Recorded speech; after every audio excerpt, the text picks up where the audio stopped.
ಪೊಲೀಸರಿಗೆ ಹೊಡೆಯುವ ಅಧಿಕಾರ ಕೊಟ್ಟವರಾರು?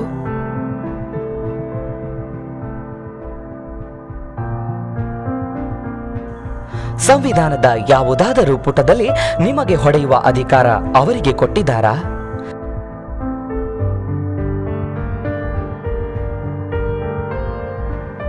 ನಿಮ್ಮನ್ನ ಹೆತ್ತು ಹೊತ್ತವರಿಗೆ ಇಲ್ಲದ ಹೊಡೆಯುವ ಅಧಿಕಾರ ಅವರಿಗೆ ಹೇಗೆ ಬಂತು? ಸಾರ್ವಜನಿಕವಾಗಿ ಕೆಟ್ಟ ಮಾತನಾಡ್ತಾರೆ, ನಿಮ್ಮನ್ನ ನೋಡಿಕೊಳ್ಳುತ್ತೇವೆ ಎಂದು ಬೆದರಿಕೆ ಹಾಕ್ತಾರೆ.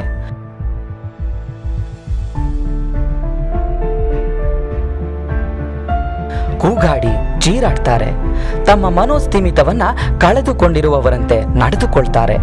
ಈ ತರಹದ ಅಧಿಕಾರಿಗಳೇ ಭ್ರಷ್ಟ ಅಧಿಕಾರಿಗಳು.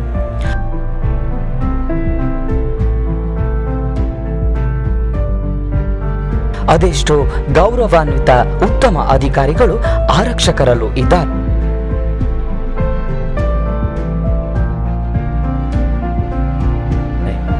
ಅಂತವರಿಗೆ ಎಂದಿಗೂ ತಿಳಿದಿದೆ ನೀವೇ ಭವ್ಯ ಭಾರತದ ದೊರೆಗಳು ಎಂದು.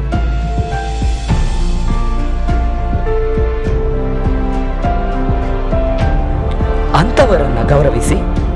ನಿಮ್ಮ ಮೇಲೆ ಸುಳ್ಳು ಕೇಸನ್ನ ದಾಖಲಿಸಿ ನಿಮ್ಮ ಮೇಲೆ ದೌರ್ಜನ್ಯ ಎಸಗುವ ಮಾತನಾಡುತ್ತಿರುವವರ ಮೇಲೆ ಎಂದಿಗೂ ಗೌರವವನ್ನು ನೀಡದಿರಿ.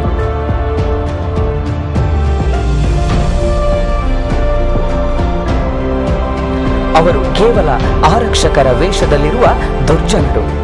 ಅದೆಷ್ಟೋ ಬಡಪಾಯಿಗಳ ಜೀವನವನ್ನ ಬಲಿ ಕೊಟ್ಟು ತಾವು ಎಸಿ ಕೊಠಡಿಯಲ್ಲಿ ಕುಳಿತುಕೊಂಡು ದುರಹಂಕಾರದಿಂದ ಮೆರೆಯುತ್ತಿರುವವರು. ಒಂದು ಮಾತನ್ನ ನೆನಪಲ್ಲಿಡಿ ಸ್ನೇಹಿತರೆ, ನಾವು ಆರಕ್ಷಕರೆಂದು ಏಕೆ ಕರೆಯುತ್ತೇವೆ ಎಂದರೆ ಅವರು ನಮ್ಮನ್ನ ರಕ್ಷಣೆ ಮಾಡುವವರೆಂದು. ಅವರಿಗೆ ಅಧಿಕಾರ ಇರುವುದು ಕೇವಲ ನಮ್ಮನ್ನ ರಕ್ಷಣೆ ಮಾಡುವುದಕ್ಕೋಸ್ಕರ ಮಾತ್ರ. ಕೋಲು ಹಿಡಿದುಕೊಂಡು ಗನ್ ಹಿಡಿದುಕೊಂಡು ಪಾಠ ಮಾಡಲಿಕ್ಕಲ್ಲ. ಪ್ರತಿಯೋರ್ವರು ತಮ್ಮ ಅಧಿಕಾರದ ಮಿತಿಯನ್ನ ತಿಳಿದುಕೊಂಡು ವ್ಯವಹರಿಸಿದರೆ ಉತ್ತಮ ಸಮಾಜವನ್ನ ಕಟ್ಟಬಹುದು.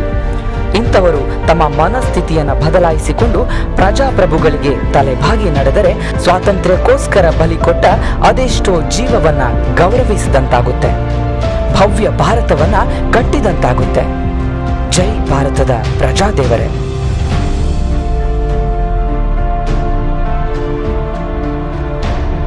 ಅಧಿಕಾರಿಗಳ ಅಧಿಕಾರವೆಷ್ಟು? ಅವರು ನಿಮ್ಮೊಂದಿಗೆ ಹೇಗೆ ನಡೆದುಕೊಳ್ಬೇಕು? ಕಾಮನ್ ಮ್ಯಾನ್ನ ಅಧಿಕಾರವೆಷ್ಟು? ಅವರ ಬಳಿ ಇರುವ ಶಕ್ತಿ ಎಂಥದ್ದು? ಈ ಕುರಿತು ನಮ್ಮ ಸಂವಿಧಾನ ಏನು ಹೇಳುತ್ತೆ?